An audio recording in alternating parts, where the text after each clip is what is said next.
So just finishing up a couple bathrooms in this house. So this shower, I'm just getting ready for silicone. Let me show you. So I just got to get all the corners over here, over there, up around the top. I got to scrape some of that grout out of there. Got these corners here and the bench seat. And this is one shower that I did here, and this is the floor here. So this is subway tile. Obviously it's a 4-inch by 16-inch subway tile.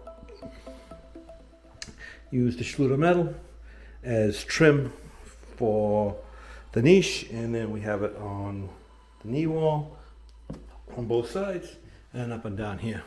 Very important when you're putting a Schluter trim on this wall that this be exactly plumb. Otherwise your tiles, if it's not plumb, you're gonna have to have the tile size is gonna vary, it's gonna change.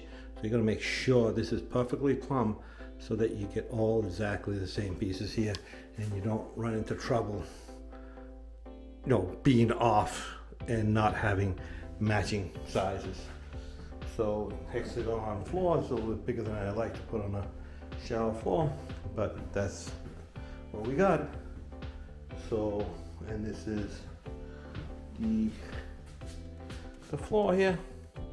And let me take you downstairs. This is a big house. Don't forget to like, subscribe, and hit that notification bell. So downstairs, I'm all done. I siliconed everything, and I actually cleaned up and pulled up my drop cloths. The other drop cloths that are here belong to the GC. So basically under the other one, I had drop cloths down here that I picked up that were mine. These ones that remain belong to the GC.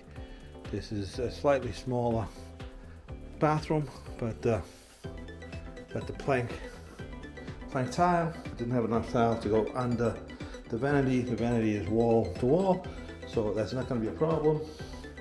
We got the floor fix drain and the pebble floor, and this is all silicone. This is completely finished, completely done, all done. So just getting ready to turn the lights off and put the silicone upstairs in that shower, and I'm completely done with these 2 bathrooms and on to the next one. So I figured I'd give just a quick little update on what I've been up to.